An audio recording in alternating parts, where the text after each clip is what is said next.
ዲፕ ወርክ የሚባል ነገር በእኛ ዘመን አሁን ባለንበት ዘመን በጣም ትልቅ አሴት ነው። ትልቅ ፕሮጀክት ነው። ዲፕ ወርክ ውስጥ ግቡ፣ ጥፉ፣ ለሆነ ጊዜ ቁጭ በሉ፣ ፎከስ አድርጉ። ሰዎች አይምሯቸውን ማረጋጋት የሚችሉ ድብርት ውስጥ ነው የሚል ሀሳቦች አሉ። የድሮ ሰው ለምንድን ነው የተረጋጋው? እንዳሁኑ ሰው ዲስትራክት የሚያደርገው ነገር አልበዛም። እና ክራፍትማን አፕሮችን ተጠቀሙ ሲል ጸሐፊው የትኛውንም ሶሻል ሚዲያ ስልካችሁ ላይ ስትጠቀሙ ይላል ምን ጥቅሙ ነው ወይስ ጉዳቱ ነው የሚበልጠው? ሳብቱ ውሳኔ ውስጥ ስራውን እኮ አልሰራውም፣ አይ ዛሬ ምንም ሳልሰራ ዋልኩ እንዳትሉ የሆኑ የተሰሩ ስራዎች አሉ፣ ግን ውስጣችሁ ቁም ነገር ሳሰሩ እንደመጣችሁ ይሰማችሁ። ይሄ ነገር ኢሉዥን ነው ማለት በቃ እንዳትለውጠው እየሰራህ እንደሆነ ይሰማል። አንዳንዴ እኮ በሽታ እንደሆነ ማወቅ ጥሩ ነው። በሽታ ግን አይደለም አንተ ጋር ለምን ስራ እየሰራ ነው። ሰላም እንዴት ናችሁ? ውድ የቡክቶክ ዊዝ ፊራ ቤተሰቦች፣ ፊራ ነኝ። ይህ ደግሞ ሳምንታዊ የመጽሐፍ ዳሰሳ ፕሮግራማችን። በዚህ ፕሮግራም የተለያየ ሀሳብ የሚያነሱ በሀገር ውስጥ እንዲሁም በውጭ ሀገር ጸሐፊዎች የተጻፉ መጽሐፍቶችን ዳሰሳ እናደርጋለን። ዛሬም እንግዲህ እንደተለመደው በአዲስ መጽሐፍ በአዲስ ሀሳብ ተመልሻለሁ። መጽሐፉ እንደምትወዱት አልጠራጠርም። አብራችን ቆዩ። በዛሬ ፕሮግራማችን ዳሰሳ ለማድረግ የመረጥኩት መጽሐፍ በካርል ኒውፖርት የተጻፈውን ዲፕ ወርክ የሚለውን መጽሐፍ ነው። እንግዲህ ስለዚህ ነገር ዲፕ ወርክ የምትለው ርዕስ ከአንድም ሁለት ወይ ሶስት መጽሐፍ ላይ እንደ ሀሳብ አንስተናታል። ግን እዚህ መጽሐፍ ደግሞ ለብቻው መጽሐፍ አድርጎ ዲፕ ወርክ የሚለውን ሀሳብ በሰፊው አስቀምጦልናል። ሰው ዲፕ ወርክ ማለት ምን ማለት ነው?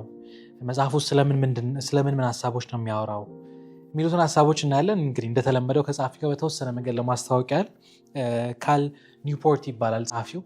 መግቢያ ላይ እንዳልኩት በኮምፒውተር ሳይንስ ነው የጨረሰው። ግን ደግሞ በጣም ይሄ ከፕሮዳክቲቪቲ ጋር ውጤታማ ከመሆን እንዴት አንድን ስራ በጥሩ መንገድ መስራት እንችላለን ምናምን ከሚሉ ሀሳቦች ጋር በጣም ብዙ መጽሐፎችን የጻፈ ብዙ ስራዎችን የሰራ ሰው ነው።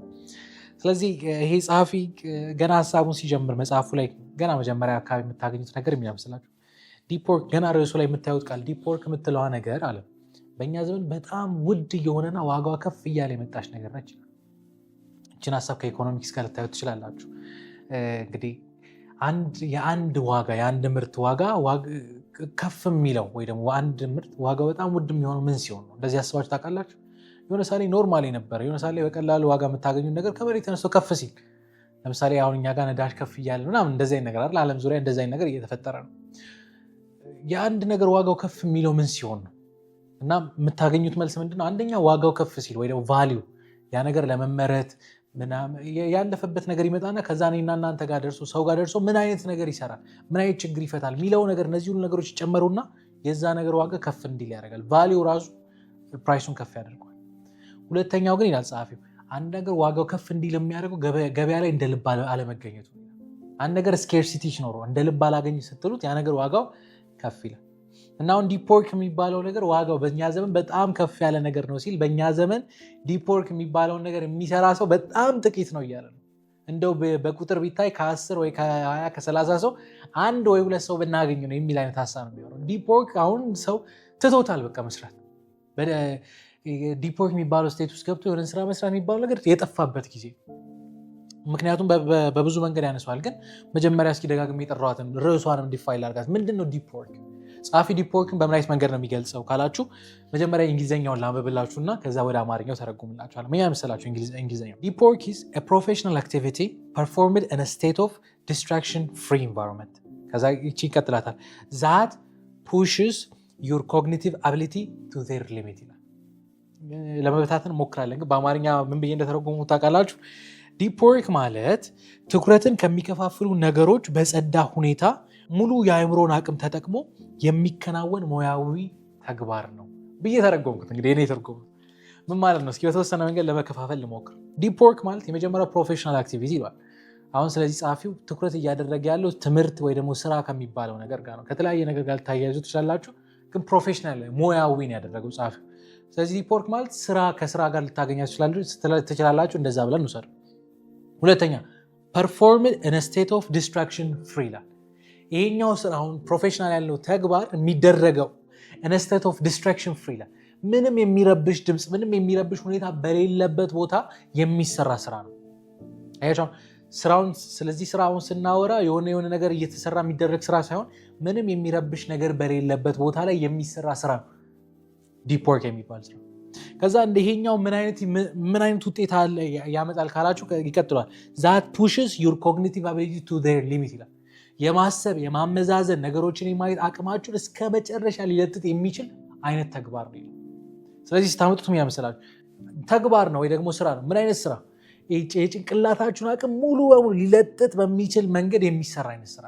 ይህ ስራ በምን አይነት ሁኔታ ነው የሚሰራው ካላችሁ፣ ዲስትራክሽን ፍሪ፣ የሚረብሽ ነገር በሌለበት ቦታ ሁሉ የሚሰራ አይነት ስራ።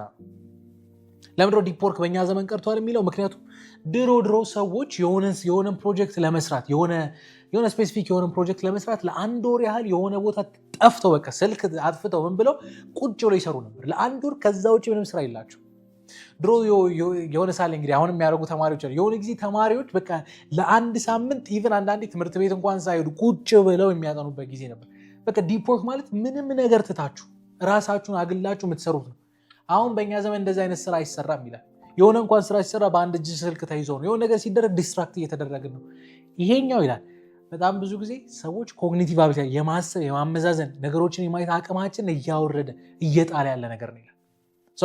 ዲፕ ወርክ የሚባል ነገር በእኛ ዘመን አሁን ባለንበት ዘመን በጣም ትልቅ አሴት ነው። በጣም ትልቅ ኃይል፣ በጣም ትልቅ ዋጋ ያለው፣ በጣም ትልቅ ፕራይስ ያለው ነገር። ምክንያቱም ስኬርስ ጸሐፊው ምን ያመሰላችሁ? ዓለማችን ላይ በጣም ትልቅ ነገር የሰሩ ሰዎች ይህን ዲፕ ወርክ ተጠቅመውታል ይላል። ለምሳሌ ካርል ዩንግ ስለሚባል ሰው አውርቻለሁ ብዬ አስባለሁ ከዚህ በፊት። በጣም ታዋቂ ፈላስፋ ነው፣ ስዊዘርላንዳዊ ነው። እና ይሄ ሰው ታዋቂ የሆኑ የፍልስፍና ስራዎችን ለመስራት ራሱን የቻለ ለራሱ ቤት ሰርቶ ረጅም ዓመት ወስዶ ቤት ሰርቶ እዛ ቤት ውስጥ ነው መጽሐፍቱን ሲጽፍ የነበረው። ሰው አይገባም እዛ ቤት፣ ብቻውን ነው ቁጭ የሚለው። ቁጭ ይላል፣ እዛ ላይ ይጽፋል። ከዛ ውጭ አይወጣም ነበር። ይሄ ኳሊቲ የሆኑ ስራዎች እንድንሰራ አቅም እንደሰጠን ይናገር። ልክ እንደ ቢልጌት ያሉ ሰዎችን ጻፊ ያነሳል። ቢልጌት በአመት ሁለቴ ለአንድ ሳምንት ያህል ይጠፋል። እና ምን ላይ ነው ያሉት? ፋሚሊ ምን ላይ ነው ያለው? ስራዬ ምን ላይ ከራሱ ጋር ጊዜ እንደሚያሳልፍ ራሱን አፕዴት ለማድረግ ያችን ጊዜ እንደሚወስድ ይናገራል። ሌላኛው እንግዲህ ይህችን ስም ምን አይሎቻቸው እንደምታቋት ባላቅም ስራዎቿን ግን ታቋቻላችሁ ብዬ አስባለሁ። ጆዋን ሮሊንግ የምትባል አንድ ታዋቂ ሴት አለች። ጆዋንን ታቋታላችሁ ብዬ አስባለሁ። ባታቋት ስራዋን ታውቃላችሁ። ጆዋን ማለት ሄሪ ፖተር የሚባለው በፊልም ነው የምታውቁት። መጀመሪያ ግን መጽሐፍ ነበር። ያንን መጽሐፍ የጻፈች ሴት ነው። እና ይህን መጽሐፍ ለመጻፍ ብዙ ቦታ ሞከርኩኝ፣ አይምሮዬ ፎከስ አላደርግ ሲል አለች። አንድ ሆቴል ተከራየውና እዛ ቁጭ ብዬ መጽሐፍ ጀመርኩ። ሆቴል ውስጥ ስገባ አይምሮዬ ፎከስ ማድረግ ጀመራለች። እና ሌላ ቦታ ሆኜ ለመጽሐፍ ስሞክር አይምሮዬ በሀሳብ ይበተናል። ቁጭ ስል እዛ ፎከስ ማድረግ ይችላል። የሚገርማችሁ ነገር እዛ ጀመረች፣ ትወጣለች፣ ትገባች፣ ሆቴል ትገባ። እዛ ሆቴል ውስጥ ነው የመጨረሻው ተፈጸመ የሚባለው ነገር የጻፈው እዛ ሆቴል ውስጥ። ዲፕ ወርክ ማለት ራሳችሁን ከሚረብሽ ከየትኛውም ነገር አጥፍታችሁ አንድ ነገር ላይ ረጅም ሰዓት ትኩረት ማድረግ የምትችሉበት አቅም። ይህ ኮግኒቲቭ አቢሊቲያችሁን ያሳድጋል። ጸሐፊው በእኛ ዘመን ብዙ ሰዎች እያደረጉት አይደለም የሚለው ነገር ይሄ ለምን ይረዳቸዋል መሰላችሁ? አንደኛ የማሰብ አቅማችሁን ይለጥጣል። ማለት በጣም ውስብስብ የሚመስሉ ነገሮችን ቀላል በሆነ መንገድ እንድትረዱና እንድትሰሩ ይረዳቸው። ትልቅ ፕሮጀክት ነው፣ ዲፕ ወርክ ውስጥ ግቡ። ጥፉ፣ ለሆነ ጊዜ ቁጭ በሉ፣ ፎከስ አድርጉ። በጣም በአጭር ጊዜ ያን ነገር የመረዳት አቅም ይኖራችሁ። ትልቅ ፕሮጀክት ነው ወይ ደግሞ ትልቅ ፈተና እየመጣ ነው። እንግዲህ ተማሪዎች ታያላችሁ ብዬ አስባለሁ። ይህን ፕሮግራም ወይም ቪዲዮ ታያላችሁ ብዬ አስባለሁ። ትልቅ ፕሮግራም ምንድነው? ትልቅ ፈተና እየመጣ ነው። ለሆነ ጊዜ ጥፉ፣ ጸጥ ብላችሁ እዛ ላይ ብቻ ትኩረት አድርጉ። ሌላ ነገር እንዳታስቡ ነው። አንድ ዲፕ ወርክ ዓላማው እሱ ስምጥ ብላችሁ አንድ ነገር ላይ መስራት ነው። እዛ ላይ ብቻ ቁጭ ስትሉ አይምሯችሁ ራሱ ፎከስ ማድረግ ይጀምራል። ውስብስብ የሆነባችሁ ነገሮች ከዚህ በፊት አሁን ኮግኒቲቭ አቢሊቲያችሁን እስከ መጨረሻው እየለጠጣችሁ ያላችሁ ነገሮችን ለየት ባለ መንገድ የማየት አቅማችሁ እንደሚያሳድግ ጸሐፊ ይናገራል። ግን እሱ ብቻ አይደለም፣ የምትሰሩት ስራ ጥራት ባለው መንገድ እንዲሰራ አቅም ይሰጣል። ተረድታችሁት ነው፣ አውቃችሁት ነው። ያ ነገር ክሪኤቲቭ በሆነ መንገድ እስከ መጨረሻው እንዴት ልሰራው እችላለሁ ብላችሁን አስባችሁ የምትሰሩት። ጥሩ የሆነ ነገር መስራት ከፈለጋችሁ፣ ውስብስብ የሆነ ነገር ቀለል ባለ መንገድ መስራት ከፈለጋችሁ ዲፕ ወርክ የሚባል ነገር ፕራክቲስ አድርጉ። ዲፕ ወርክን ስራ ቦታ ላይ ፕራክቲስ ልናደርገው እንችላለን፣ በብዙ መንገድ ፕራክቲስ ልናደርገው እንችላለን። ግን ጸሐፊው በደንብ ትኩረት አድርገው የሚያወራው የትኛው መሰላል? ጥፍት ብላችሁ ለሆነ ጊዜ ከዛ ስራ ላይ ብቻ ትኩረት ማድረግ። እኔ አንዳንድ ማውቃቸው ጓደኞች አሉ፣ ቀን መስራት ስራ ቢባሉ አይሰሩ፣ ማታ ግን ልክ ሲመሽ ግን የማንጋት ይችላል። በቃ ምንም ነገር አይረብሻቸው። ለአንዳንድ ሰው ግን ማታ የሆነ በቃ ቀን ደግሞ በደንብ ትኩረት አድርገው የሚሰሩ አይነት ሰዎች አሉ። እናንተ ታውቃላችሁ። የእናንተ የትኛው ወር ኢዝ ዮርስ? ቁጭ ብዬ ሳልረብሽ ምሰራ። ለአንዳንድ ሰው ካፌ ነው።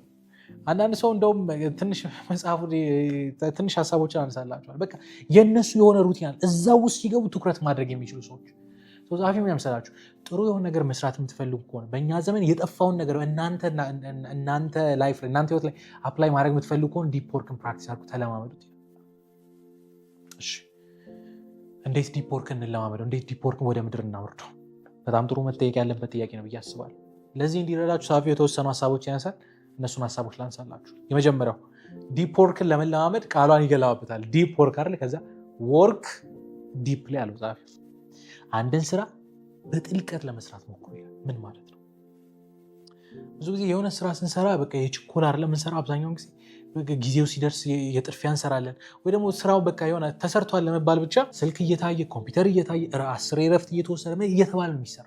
ጻፊ ግን ያሳል ወርክ ዲፕሊ ሲል ስራ ልክ እንደ ሪቹዋል እና እንደ ሩቲን ያዙት ይላል። እኔ እዚህ ጋር ስደርስ ትንሽ አይምሮን ያዛረገኝ። እንደ ሪቹዋል ማለት እኮ ከእምነትም ጋር ይገናኛል አይደል? ሪቹዋል ማለት እንደ ሃይማኖት ከሆነ ለምሳሌ እምነት ላይ ሁሉም እምነት አለ አይደል? የራሱ የጸሎት ጊዜ አለ፣ የጸሎት ቦታ አለ፣ የጸሎት ስርዓት አለ። ስራችሁን ሪቹዋል አድርጉት ማለት እንደዛ ነው። አንድን ስራ የምትሰሩበት የራሱ ቦታ ይኑራችሁ። ያቺ ቦታ የእናንተ ቦታ ትሁን። አልጋ ላይ ጥናት መለመድ አይችልም ነው በሌላ ቋንቋ። የምታነቡበት የራሱ ቦታ ይኑር፣ የራሱ ወንበር ይኑራችሁ። የምትሰሩበት የራሱ የሆነ ቦታ ይኑራችሁ። አንዳንድ ሰው ከባድ ፕሮጀክት ሲመጣ ሁሉ የሚቀመጥበት ፓርክ አለ። ቅድም ያልኳችሁ ላነሳላችሁ የፈለጉት ሀሳቢ አንዳንድ ሰዎች አሉ በቃ እኔ ወንበር ላይ ስቀመጥ አይምሮ አክቲቭ ሆናል የሚሉ ሰዎች፣ ላይብረሪ ቦታ የሚመርጡ ሰዎች፣ በቃ እንደዛ አይነት ሪቹዋል ይኑራችሁ። የራሳችሁ ቦታ፣ የራሳችሁ ጊዜ፣ የራሳችሁ ስርዓት ይኑራችሁ። ስራችሁን ተመስጣችሁ የምትሰሩበት። ጻፊው እንዲኖራችሁ የሚፈልገው ነገር ይሄ ነው። ሪቹዋል በሆነ ነገር ከባድ የሆነ ሩቲን ይኑራችሁ። ከዛ ይህን ሩቲን እንደ ቢዝነስ ራን አድርጉት ይላል። እንደ ቢዝነስ ራን አድርጉት ማለት ይህንን ከጀመርኩ በኋላ ምን አይል ውጤታማ ሆንኩኝ። ውጤታማ ከሆናችሁ አሳድጉት። ውጤታማ ካልሆናችሁ እስኪ ቀየር ላድርገው፣ በሌላ መንገድ ደግሞ ልሞክረው። ኢቫሉዌት ራሳችሁ እንድታደርጉ መጽሐፉ ይናገራል። ስለዚህ ወርክ ዲፕሊ ማለት ስራውን እንዴት በአማርኛ ቃሏን ስላጣሁት ሪቹዋላይዝ አድርጉት። ይሄ እንደ እምነት አድርጉት ማለት ቦታ ይኑራችሁ፣ ሰዓት ይኑራችሁ፣ ጊዜ ይኑራችሁ። ይሄ መጀመሪያው ጸሐፊው ሪኮመንድ የሚያደርጋችሁ ሀሳብ። ሁለተኛ ኤምብሬስ ቦርደም የሚል ሀሳብ ጸሐፊው ይናገራል። በአማርኛ የምንለዋለን ድብርትን አድንቁት እንደማለት ነው።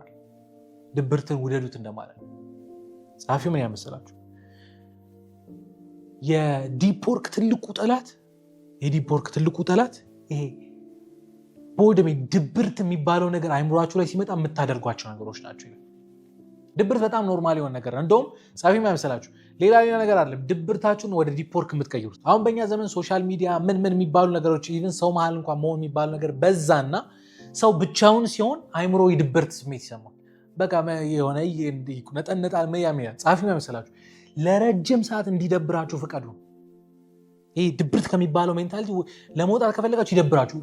እንደው አንድ መጽሐፍ ዳሰሳ አደርግ እንትን ብያለሁ። ሰዎች አይምሯቸውን ማረጋጋት የሚችሉ ድብርት ውስጥ ነው የሚል ሀሳቦች አሉ። የድሮ ሰው ለምንድን ነው የተረጋጋው? እንዳሁኑ ሰው ዲስትራክት የሚያደርገው ነገር አልበዛም። ረጋ ያሉ ሰዎችን ሄዳችሁ የምታያቸው ሰዎች ካያችሁ ምንም እኮ ስራ እየሰሩ አይደለም፣ ብቻቸውን ቁጭ የማለት ልምድ አላቸው። ምንም ሳይሰሩ ቁጭ ከአይምሯቸው ጋር ጊዜ ያሳልፋል። እንደዚህ አይነት ሜንታሊቲ ያለው ሰው ዲፕ ወርክ ውስጥ ለመግባት ቀላል። ስለዚህ ዲፕ ወርክ ውስጥ መግባት የምትፈልጉ ከሆነ ድብርት እንዲደብራችሁ ረጅም ሰዓት ፍቀዱ። ስልክ ሳትነኩ፣ ኮምፒውተር ሳትነኩ፣ ኢቨን መጽሐፍ ሳትነኩ፣ ከሰው ጋር ሳትሆኑ ረጅም ሰዓት ቁጭ በሉ። ካፌ ግቡና ቁጭ በሉ ብቻ አይምሯችሁ ይደብረው። ይሄ ነገር ሊረዳችሁ እንደሚችል መጽሐፉ ይናገራል። ሰው ይሄን ነገር በደንብ ኢንሃንስ ለማድረግ ከፈለጋችሁ፣ ይሄን በደንብ ድብርት የሚባለውን ነገር ወደ ዲፕ ወርክ መቀየር ከፈለጋችሁ ጸሐፊ መጀመሪያ ስኬጁል ፎር ዩር ዲስትራክሽን ይላል። አሁን ሰዎች ሲደብረን ስልክ ነው የምናነሳው አይደል? ጸሐፊ ያመሰላችሁ ሲደብራችሁ ስልክ የምታነሱ ከሆነ ዲፕ ወርክ ውስጥ ገብታችሁ ስልክ ታነሳላችሁ። እና የትኛውም ዲስትራክሽን እናንተ አሁን ኢንተርቴን የምታደርጉት የትኛውም ዲስትራክሽን ካለ ስኬጁል አድርጉት።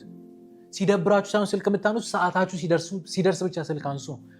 ለምን? ምክንያቱም ሰዎች የሀቢት ወይ የልማድ ፍጥረቶች ነው። የሆነ ነገር ከለመደባችሁ አይለቃችሁ ማለት ልምድ ነው የሚሆን። ስለዚህ ሲደብራችሁን አሁን ስልክ ማንሳት የለመዳችሁት ከዛ ቀይሩትና ይላል ጸሐፊው ስኬጁል አድርጉት። በዛ ሰዓት ብቻ ስልክ አንሱ። ምሳ ሰዓት፣ ራት ሰዓት፣ የሆነ ሰዓት በዛ ሰዓት ብቻ ስልክ አንሱ። ከዛ ሰዓት ውጭ ያለውን ነገር ስራ እንኳን ቢጠፋ አይደብራችሁ፣ ዝም ብላችሁ ቁጭ በሉ። አይምሯችሁ መረጋጋት የሚባለው ነገር እያስለመዳችሁ እንደምትመጡ መጽሐፉ ይናገራል። ሌላኛው ፕራክቲስ ሜዲቴሽን የሚል ሀሳብ ያወራል። ፕራክቲስ ሜዲቴሽን ማለት ረጅም ሰዓት ቁጭ ብላችሁ ምንም ሳታስቡ ቆዩ የሚልም ሀሳብ አንደኛው ነው። ሁለተኛው ግን አንድ ሀሳብ ላይ ረጅም ሰዓት ቆዩበት ነው። እንዴት ነው የምቆይበት? ቁጭ ብላችሁ ሜዲቴት አድርጉት ሀሳቡን። ከዛ ውጭ ምንም ነገር አታስቡ። ታውቃላችሁ ብዙ ቢዝነሶች ጀምሮ ፌል ከሚያደርጉባቸው ምክንያቶች ማለት አንደኛው ቢዝነሱን የጀመሩ ሰዎች ቢዝነሱ ላይ ፎከስ ማድረግ አይችሉም። የሆነ ፕሮጀክት ጀምሮ ሰው በሀሳብ ይበተናል። ኢማጂን ያን ሁሉ ገንዘብ አፍሶበት እና እንዲህ እንዳይሆን ጸሐፊው ቁጭ ብላችሁ ረጅም ሰዓት አስቡ። እንደውም እንዲረዳችሁ ይላል ወክ እያረጋችሁ ራን እያረጋችሁ ሙዚቃ ከምትሰሙ ዝም ብላችሁ እየደበራችሁ ዝም ብላችሁ ሩጡ፣ ዝም ብላችሁ ወክ አድርጉ። ከአይምሯችሁ ጋር ጊዜ ያሳልፉ። አይምሯችሁ በጣም እየተረጋጋ ይመጣል። ፎከስ ማድረግ ትችላላችሁ። ዲፕ ወርክ ውስጥ ለመግባት ቀላል የሆነ ሁኔታ እንደምትፈጥሩ መጽሐፉ ይናገራል። ሁለተኛው ከዚህ መጽሐፍ የምትረዱት ሀሳብ እንዲደብራችሁ ፍቀዱ። ሶስተኛው እዚህ ሀሳብ ላይ ስደርስ ይሄ ነገር ምን ያህል ሪያሊስቲክ ነው ብያለሁ፣ ግን የመጽሐፉን ሀሳብ ስለሆነ ዳሳ እያደረግኩ ያለሁት ሶስተኛው ኩዊት ሶሻል ሚዲያ የሚል ሀሳብ። ሶሻል ሚዲያን አጥፉት ይላል ጸሐፊው። ምን ይላል? እኔ በጣም ዲስትራክት እየተደረግኩ ስመጣ እያንዳንዱ ሶሻል ሚዲያን አጠፋው ይላል። ለምንድን ነው እንደዛ ያደረግከው ካላችሁ፣ ምክንያቱም ሶሻል ሚዲያ በየጊዜው አዳዲስ መረጃ ይመግባቸው፣ አዳዲስ ኢንፎርሜሽን በየጊዜው የሚመግባቸው። ስለዚህ ምን ያህል መሰላችሁ? ክራፍትማን አፕሮችን ተጠቀሙት ይላል። ክራፍትማን ማለት የእጅ ስራ ምናምን የሚሰሩ ፈርኒቸር ምናምን የሚሰሩ ሰዎች ማለት። እነዚህ ሰዎች ምን አይነት ባህሪ ያላቸው መሰላችሁ? አሁን እንግዲህ ማሽን መጥቶ ብዙ ነገሮችን ቀይሯል እንጂ ምን አይነት ባህሪ ያላቸው መሰላችሁ? የትኛውንም መሳሪያ የትኛውንም ኢንስትሩመንት ከመልመዳቸው በፊት ምን ያህል ጥቅም አለው ምን ያህል ጉዳት አለው የሚሉትን ነገር ያሉ። መዶሻን ከመልመዳቸው በፊት የሆነ ቴክኖሎጂ አዲስ ቴክኖሎጂ ከመምጣቱ በፊት ምን ያህል ጥቅም አለው ምን ያህል ጉዳት አለው፣ ከዛ በኋላ ይለምዱታል። ጥቅሙ ከጉዳቱ ከጥቅሙ ከበለጠ ኪሳራ ስለሆነ ያንን መሳሪያ ላለመልመድ ይሞክራል። ምክንያቱም ከለመዱ ከዛ ውጭ ሌላ ስራ መስራት አይችሉም፣ በቃ ይለምዳል።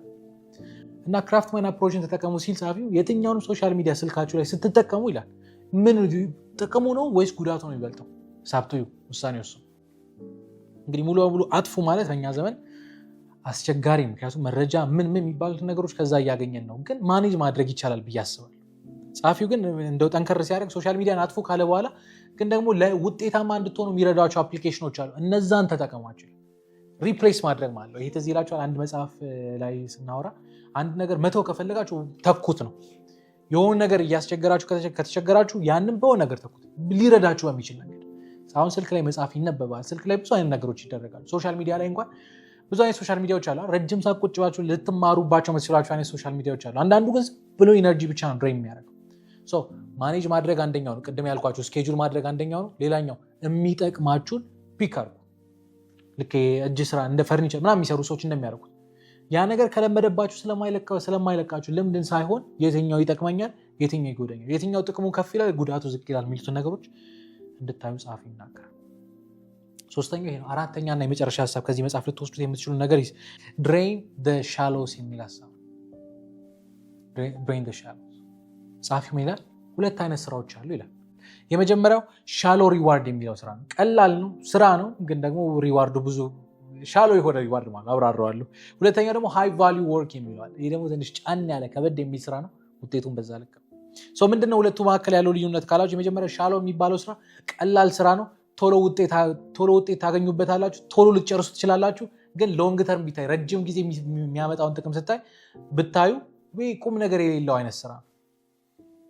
የሚያባክናቸው አይነት ስራ የለም። በቃ ስራ እኮ አይምሯችሁ አልሰራችሁም እንዳይላችሁ የሆነ ነገር ሰርታችኋል፣ እዚህም እዛም የምትረጋግጡት አይነት ስራ ነው።